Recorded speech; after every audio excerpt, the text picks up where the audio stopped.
Hey, do you like cartoons? Oh, hi, everybody.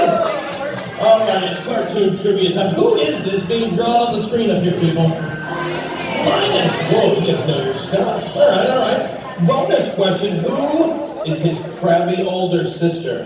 Who's, whoa, you guys really, okay, all right, here's the last question. What does he always carry around with him? A blanket. Oh man, you guys are awesome. Hi everybody. Well, my name is Noel. Hello, we've got the best seats in the house. You're going to stand right by me here. My name is Noel. I am going to be your art teacher here in just a moment. Hi there, welcome back you guys. Years ago, I used to work in Hollywood as an animator, and I made my living doing that. And I can trace my interest in drawing back to when I was 7 years old. I remember very distinctly sitting on the carpet in my parents' house. My mom would give me the Sunday Funnies. She would keep the real news for herself. And I would draw Charlie Brown and Snoopy right there on the floor like you guys are about to.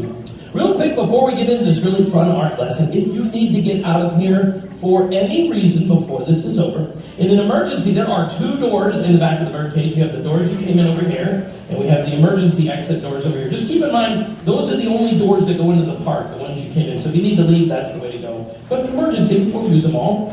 And also, this is really important. What do you do if your pencil breaks? Oh, snap.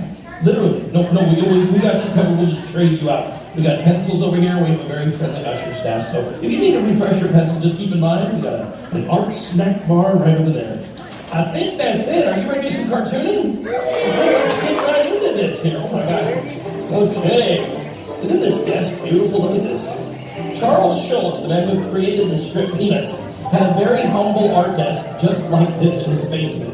And he drew almost the entire strip there, which I think is absolutely wonderful. All those comics that we love so much came out of someone's home. Now, what we're going to do here today for our pal Linus, in the art world, they call this a portrait. A portrait, by definition, is a picture or a representation of a face. That's what we're going to focus on, okay? First shape we need to put down for this little guy. Well, what do you think it is? A circle, absolutely. That is the favorite shape, hands down, of a cartoonist and an animator. You really learn how to draw a circle and a tube really well, pretty much you can draw any cartoon character out there. Now I'm going to go first. You folks follow along, and we got one rule here at Sketch School. Have fun while you draw, all right? Here we go. All right, it's cartoon time, people. Where am I? There I am. That looks pretty good. In the middle of your paper, lightly sketch in a circle. It's about as big as an orange. Now I got some drawing. First, keep this light, like I mentioned, and here's the big one. You're not writing the letter O.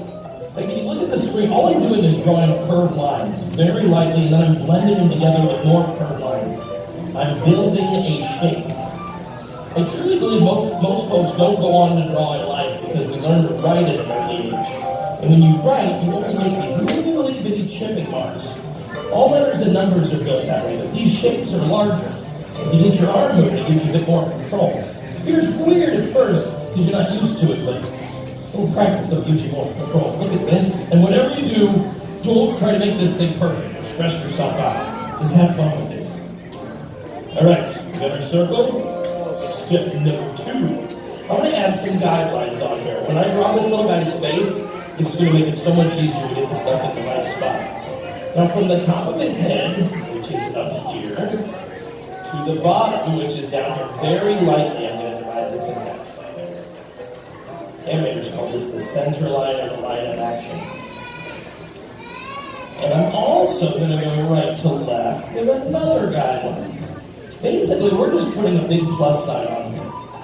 That shows us where the center of that shape is. And that is where his nose goes. By the way, this is totally not going to get any harder, I promise. This is like the eye of the storm for this thing here. Keep going. All right, now for the nose. Now for little Linus, his nose is pretty much just the letter C. Now I'm going to have Linus facing that way. So right here in the center, I'm going to draw a little letter C. It's cute when you do this. There we go. And he was facing the other way. He's pointed that direction. Now for his eyes. His eyes are 2 small circles, and they sit on either side of the top of the nose. In fact, I like to give myself little markers in where I'm going to place things before I draw them.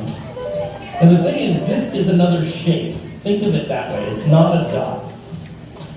When you get this shape the way you like it, color this in super dark. This should be the heaviest, darkest line on your page, so it really stands out. You look up at that screen, that's the first thing your eye is drawn to. You always want your viewer to look your character in the eyes. Like when I used to do animation, we would render in the pupils on the characters with a separate pencil, a 6B, a little soft, dark one, to let them stand out. My director told me to think of that as a little eye makeup on your actor before they go on stage. Now to frame up the eyes and draw attention to them, Charles Schultz was pretty clever. On the side of little Linus's eyes, he would frame them with these little curves. He would do these with his ink pen. And these could be altered depending on little Linus's mood. If he was alert or startled, whoa, they'd stretch. Or he's mad or grumpy about something, like he got a bad grade on his report card, they could squish down a little bit. And right above his eyes, we're going to draw his eyebrows. I'm just going to go right over these. Again, you can alter the expression of your cartoon characters by playing with these a lot. You flatten those out, they look bored or disinterested. You make a little V or an angle, they look grumpy. Like Lucy's crabby face. Now, Linus is a little bit different than most of these other Peanuts characters. Almost all of them are just a basic circle. This little guy, he's got a little dent in the top of his forehead, which I call his wisdom bump. He's one of the smarter characters in the strip. And he also has a very distinctive cheekbone. Right over here on the side of the head, we'll start right by his eyebrow here, just curve into your shape. This is the curve of your face, right alongside your eye, and right into your cheek. Lucy has this curve on her as well.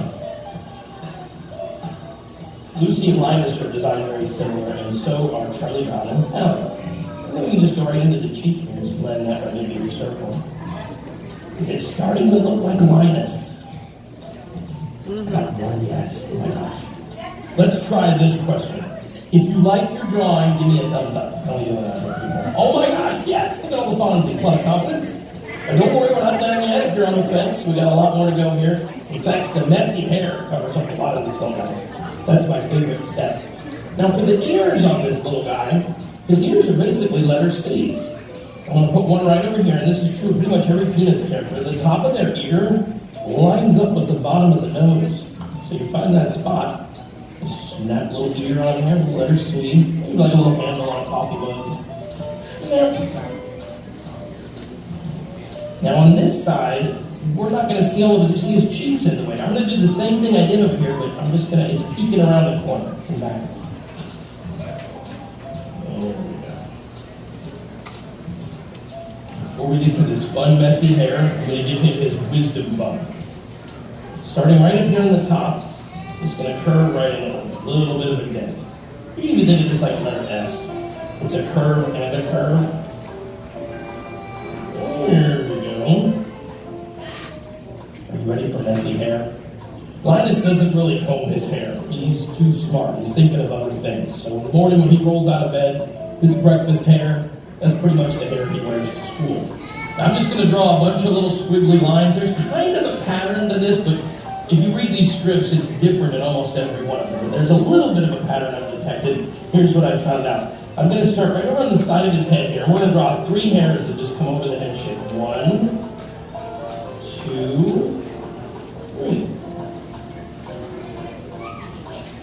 This music is so fun to draw. And usually there's 2 of them that stick off the side. 1, bring those off like that. Now for the back of the hair, here's where it gets messy. I'm just going to kind of bend one in towards his ear there. Whoop. And these other ones, they curve around the shape of his head. I'll start right here. So 1, 2, 3. Do you think of those coming around the shape of the head? Just think that you're going over the surface of the circle. That's pretty good. If you want to add more, or go right ahead. I mean, you're designing his messy hairstyle. And there's no real rules to this. Just think messy little boy hair. Man, we're almost there, people. And the last thing on his head, I'm just going to darken in the bottom of this. Going from that ear over here to the cheek. In animation, we call this locking in the shape. We stay sketchy as long as we can while we're drawing. But when we finally get to the end of the drawing, you want to give the viewer a definite kind of line. And if you look I'm not writing one line, I'm still building a line by blending the pencil together here. Charles Schulz did not do this. He used a pen. He would sketch in a circle for the head shape, and then he would go over it, and he would freehand the whole thing right on top of the circle. If you look at his drawing, see how wiggly his lines are? He's literally drawing with a pen. Most cartoonists would do a very tight drawing in pencil, but he would then go over it with a brush or a pen to give it a tight line. He had a very wiggly line, which he attributed to the life of his strip, really giving it style. Now to finish this, I'm going to give him his neck and his collar. That's going to make this look more like a portrait. Now the neck on little Linus, it's just a two. For us, it's two lines. Right underneath these eyes here, keep this skinny. If these widen out, he starts looking more grown up. This is something true of all the Peanuts characters. They'll have a very large head and a very skinny little neck. Shirt with stripes. So I'm going to go right across the base of the neck here with a straight line. That's the collar of his t-shirt here. I'm going to bring two lines down at a slight angle. It gets a little wider as his body goes out. He's skinnier here and he's wider down here. And you can add some stripes on here. And if you can make these a little thicker than the outside line here, so much the better. Little Schroeder's got stripes on his outfit too. Like so does Peppermint Patty, and her stripes go the other way. Alright kids, we're missing something. What are we missing here? The mouth! Now you can draw this any way you want. If you want it to look like your Linus is talking, you could draw an oval like his mouth is open. If you want him to look angry, give him a flat, straight mouth. If you want him to look surprised, give him a little O for a mouth, something like he's whistling or he's startled. I'm going to just draw him with a smile. But you can draw the mouth however you like. It's your cartoon. The thing about the placement, and this is pretty true of all the Peanuts characters, very lightly from ear to ear, that's the line where that mouth is going to go on. Like I like to go on there and give myself two little points where it's going to begin and end. Just play connect the dots here. I really love this little guy. This is the perfect kind of friend to have. Whenever you're feeling down, he's the right shoulder for Charlie Brown to lean on. He always has the right thing to say. Well, there's one last thing you gotta do, and I think this is important. I think you should sign your name next to your artwork. So, right at the bottom of your new masterpiece, write your name proudly. You just drew your very own portrait of Linus Van Pelt. Did you have fun? Yay! Oh my gosh, before we think about it, this is my favorite part of the class, we're going to have a quick mark show. I'm going to count to 3, and here's what I want you to do, even if you're on the carpet, okay? Hold your drawings up, and here's what I really want you all to do. Look around, they're all going to be totally different. Have fun with this, okay? Here we go. 1, 2, 3, Linus! Okay, look at this. Nice messy hair. Well, that's pretty small, but big. You draw dark. Excellent. Look at good. Nice mouth. Look at that one. Look at this. Excellent. Good job. Oh, that's right. You got some skills there, right here. Folks, give everyone around.